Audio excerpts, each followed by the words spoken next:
Olá, eu sou o professor Murilo Jacobi e neste vídeo vamos responder os comentários e perguntas dos nossos inscritos nos vídeos do último mês do YouTube.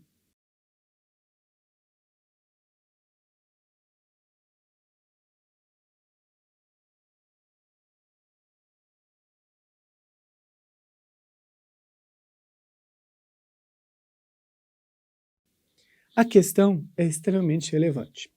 Isso vem não só de responsabilidade do pregoeiro, mas também sobre o dever de defender os gestores que praticam o ato, que felizmente a nova lei de licitações, a Lei 14.133, prevê lá no seu artigo 8º a defesa dos gestores que praticarem atos pela advocacia pública. Mas voltando à sua pergunta, colega, realmente a responsabilidade do pregoeiro é um tema que vem evoluindo com a doutrina e eventualmente algum Tribunal de Contas, na minha opinião, erra a mão na responsabilização. Hoje, o Tribunal de Contas da União já pontua que o pregoeiro não responde por erros do edital, se não foi ele que fez o edital. Então, o pregoeiro, se a definição de lote único vem no termo de referência, o pregoeiro também não poderia responder. Mas aqui cabe uma cautela. Veja, o pregoeiro é, dos gestores que trabalham no processo licitatório, aquele que mais conhece a vivência do processo licitatório, que tem mais noção de disputa de mercado. E colocar vários itens no lote único é um ponto de alerta. Não significa que ele fale que não vai licitar assim, mas às vezes registrar um questionamento, por que não foi dividido em mais lotes para aumentar a competitividade, é uma pergunta válida. E olha só o detalhe, a gente entra aí na questão do erro crasso. Se era razoável esperar que o pregoeiro soubesse que juntar tudo num lote só reduziria muito competição ou não. Então veja que esse é um dos temas mais polêmicos quando se trata em responsabilização de gestores no Tribunal de Contas. Com a nova lei, a advocacia pública vai ajudar a te defender. Se isso não acontecer, procure um bom advogado para você tentar se safar de uma responsabilização injusta.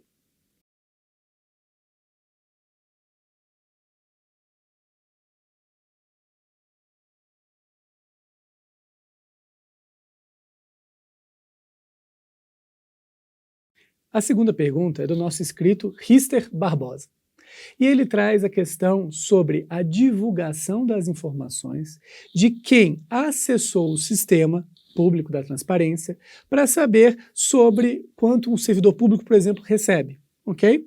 Então ele pergunta se é razoável, se é correto divulgar, se eu tiver o número da solicitação, divulgar quem foi o solicitante das informações, com telefone, CPF, etc.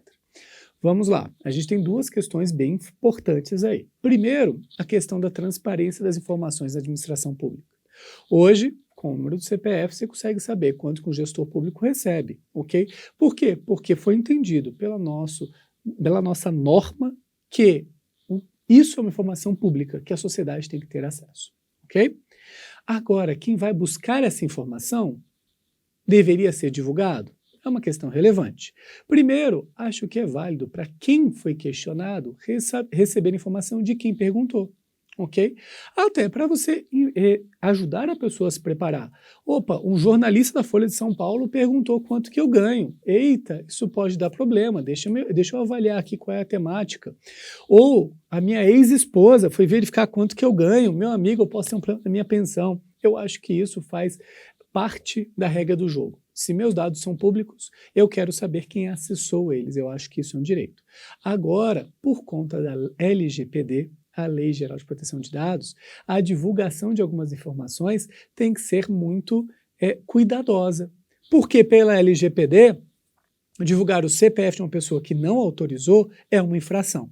Então esses portais vão ter que se adequar para estabelecer que quando você consulta você está concordando em divulgar com essas informações, que os outros vão ter acesso às informações, de modo que essa relação seja sempre transparente, ok?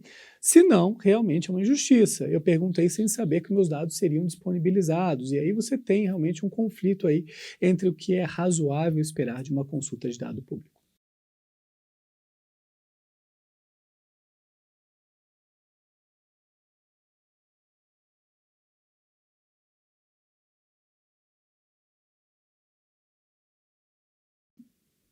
A próxima pergunta é do inscrito Rafael Rodrigues Mendes. E ele traz um tema polêmico. A empresa ganha a licitação e em seguida pede o reequilíbrio econômico-financeiro do contrato, aduzindo que por conta da pandemia o preço do aço do concreto subiu. E ele quer saber do lado da prefeitura como ele formaliza isso se for procedente os argumentos. A questão é relevante porque ela traz de plano de fundo a questão de preços em obras públicas, que é um dos temas mais polêmicos do país. A maior quantidade de condenação perante os tribunais de contas é a variação ou a inadequação de um preço numa obra pública. Então, partindo do pressuposto que a licitação ocorreu numa época, o contrato demorou para ser assinado e nesse meio do caminho os preços variaram, ok? O preço do aço e do concreto subiram por conta da pandemia, é sim possível conceder o reequilíbrio econômico-financeiro do contrato. De acordo com o entendimento do Tribunal de Contas da União, o correto então é celebrar o contrato com preços da licitação e no mesmo ato já assinar o aditivo reequilibrando o preço a partir daquele momento.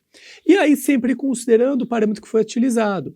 Se o preço foi desconto sobre a tabela SNAP, eu vou manter o mesmo índice de desconto sobre a tabela SNAP atualizada desse mês, por exemplo, desse período. Se não foi, eu tenho que o fornecedor, o licitante, tem que comprovar a variação e o impacto no custo dele da variação de preço. Então é mais trabalhoso.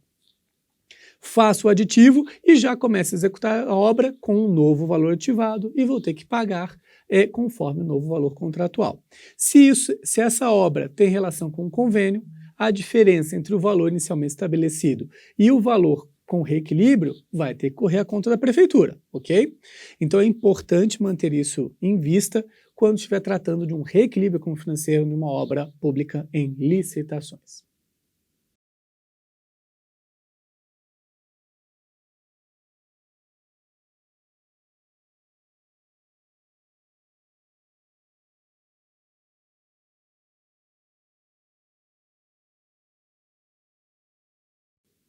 A próxima pergunta é do Alex Miranda Venturi, e ele fala sobre fracionamento de despesa. Pontua então que identificar sobre a necessidade de parcelamento ou não do objeto, considerando a natureza, é delicado, porque você nunca sabe como o Tribunal de Contas vai analisar essa sua contratação direta, por exemplo. Ele cita inclusive um exemplo onde eu faço uma licitação para comprar café, açúcar, adoçante, e depois fazer uma dispensa para comprar água, poderia ser entendido como fracionamento pelos tribunais de contas. Alex, essa questão que você traz é extremamente relevante e realmente delicada. Como que a gente mostra para os órgãos de controle que a gente foi cauteloso para dividir o objeto buscando eficiência e não tentou dividir esse objeto de forma inadequada para fugir da licitação? Então, a primeira questão que vocês têm que lembrar é que a dispensa pelo valor é uma modalidade, é um modo de contratação dispensável, onde a licitação é dispensável. O que isso quer dizer? Que se eu quiser eu posso licitar, a lei deixa eu não licitar. Então, se eu achar que existe um risco, estou na dúvida, realmente licitar é a saída mais segura. Agora, voltando para o caso concreto. Um jeito relevante de fazer isso é pesquisar com as empresas que participaram daquela licitação. Veja o exemplo dele. Comprei café, açúcar, adoçante. E agora estou indo comprar água, ok? Primeiro, se eu estou comprando garrafinha de água, pode ser que as empresas que participaram realmente sejam as mesmas. Mas se eu estiver comprando galão de água para colocar nos bebedouros, é muito improvável que seja, porque isso acaba sendo um nicho especializado de empresas. O melhor jeito, pela natureza do objeto, é identificar quem fornece no mercado, se são, em geral, as mesmas empresas ou não. Ok? Então você pode juntar, por exemplo, garrafinha de água com gás, com fornecimento de serviço de copa. Por quê? Porque, em geral, quem faz serviço de copa tem água e água com gás, garrafinhas pequenas. Talvez não tenha garrafão de 20 litros para bebedouros. E aí você pesquisando no mercado é a melhor alternativa. E essa saída é interessante porque, até para você evitar algumas deformações que você vê no mercado, como, por exemplo, licitar reforma. Se você for comprar um vaso sanitário, você compra de um tipo de loja. Se for contratar a instalação dele, quem vende vaso sanitário não instala. Então eu posso fazer duas dispensas. Eu não estou restringindo, não estou deixando de juntar quando eu deveria, porque se eu separo, eu amplio a competição. Então veja como a natureza do objeto é extremamente relevante para que você defina aí se é dispensável ou não. Mas por fim, mantenha na cabeça que está na dúvida? Licita. Com certeza é mais seguro. É a sugestão do Alex.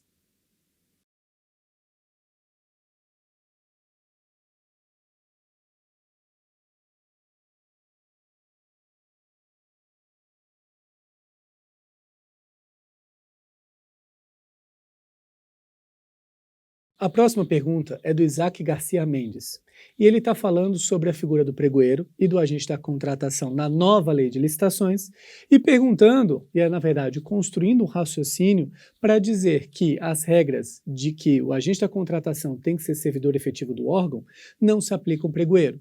E que é uma tese muito interessante que a gente acabou não tratando naquele vídeo específico. Então eu agradeço aqui ao Isaac por trazer essa questão, que é sim relevante.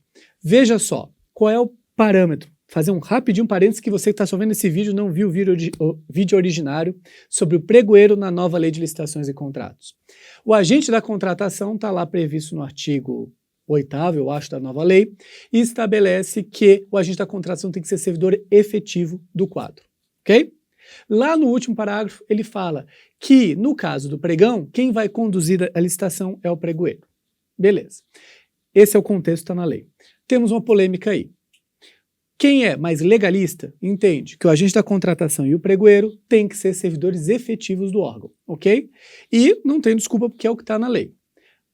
Quem não é tão legalista assim e faz uma interpretação mais teleológica da lei, como por exemplo o professor Rony Charles, entende que esse dispositivo não é um dispositivo de norma geral e, portanto, os estados e municípios podem dispor, por meio de lei, de forma diferenciada, na questão que abarca a competência constitucional de cada ente, porque isso não é norma geral de licitação. Existe a terceira alternativa, é entender que, ok, a gente da contratação tem que ser servidor efetivo, que a lei falou, não entrar na questão se é norma especial ou não, ou geral ou não, mas que no pregoeiro, o pregoeiro não é agente da contratação. Se a lei tivesse dito, no caso do pregão, a agente da contratação chama pregoeiro, não teria dúvida. Mas no pregão, a lei fala que no pregão, quem conduz a licitação é o pregoeiro. Então, é possível entender que o agente da contratação e o pregoeiro não são as mesmas pessoas. Por quê? Porque não foi isso que a lei disse. Então, existe sim uma alternativa para manter o pregoeiro sem ser servidor efetivo. Vale lembrar, por fim, que sim, ter o cargo de pregoeiro com servidores efetivos é uma boa medida a médio prazo, a longo prazo, uma janela de 5, 10, 15 anos, botar isso entre substituição, porque é sim uma maneira de governança para fortalecimento da gestão pública. Certo?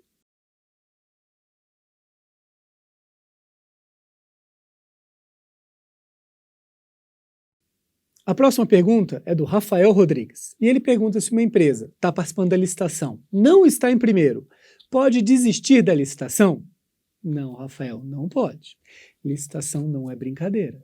Se você entrou, você está se comprometendo a participar daquele certame e se manter até o final. Inclusive, existe uma punição na lei por aquele que prejudica o andamento do certame. Entrou na licitação e depois desistiu, não mandou documento, sumiu, pode ser punido, ok? Então pense muito bem antes de entrar no processo licitatório.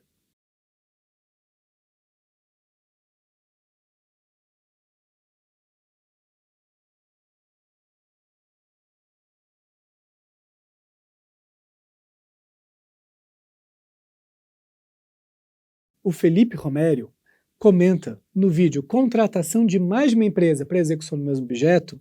Primeiro elogio ao nosso professor Gustavo Valadares, ficamos muito felizes com o elogio, mas pergunta como se daria para lidar com um conflito entre as duas empresas que forem contratadas. Para quem só está assistindo esse vídeo, a nova lei prevê, como a lei das estatais previa, que eu pudesse contratar duas empresas para executar o mesmo objeto. Ok? O exemplo mais comum que a gente usa, e usava na época das estatais, é o DENIT contrata duas empresas para construir uma rodovia. Uma começa de um lado de uma cidade, outra no outro. E eu pago por quilômetro executado. Quando elas se encontrarem, a rodovia está pronta. Quem executou mais rápido recebeu mais, porque faz mais quilômetros e recebeu por esses quilômetros construídos. O que acontece? Se essas empresas estiverem em conflito, esse é um dos principais cuidados.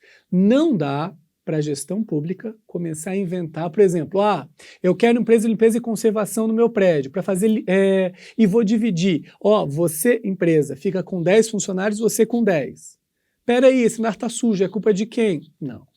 A definição do objeto, de como vai se medir o resultado e definir as responsabilidades tem que ser muito precisa. Então, não é correto, não consigo prever nesse momento você ter um contrato onde definiu-se a responsabilidade de forma clara e existe um conflito entre as duas. A não ser que você fale, é para limpar o prédio, você limpa a direita, eu limpo a esquerda. Você está varrendo o lixo para o meu lado. Olha só o tipo de cenário que a gente está indo. Ok, é possível? É. Quem vai fazer isso? O jeito que a administração administra a execução dos contratos. Ok? Ela vai punir quem não está executando adequadamente, vai implementar medidas para fiscalizar se um está prejudicando a outra, ok? E vai ter que ser o juiz na situação para conduzir ou resolver essa situação. Mas, na minha opinião, não é para focar nisso, é focar em divisão. É o mesmo objeto? É, mas vamos estabelecer responsabilidades diferentes e de um jeito que um não interfira no outro. Essa é a melhor solução. Mas, de novo, estamos falando sobre uma nova ferramenta que ainda tem muito para ser implementada e muitos problemas para surgirem. Então a gente vai vendo conforme vai andando, certo? Por fim, nossa última pergunta deste vídeo, o Ari Silva pergunta como participar dos cursos do Instituto Protege. Poxa, Ari, melhor gancho que esse impossível.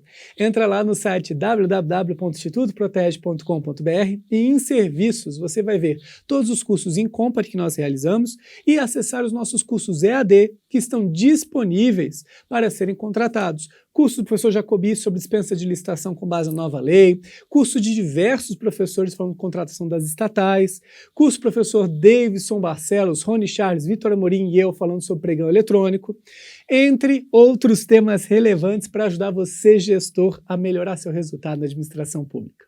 Obrigado por assistir seu vídeo. Se tiver gostado, não deixe de seguir o canal, curtir o vídeo e conhecer a página do Instituto Protege. Até mais!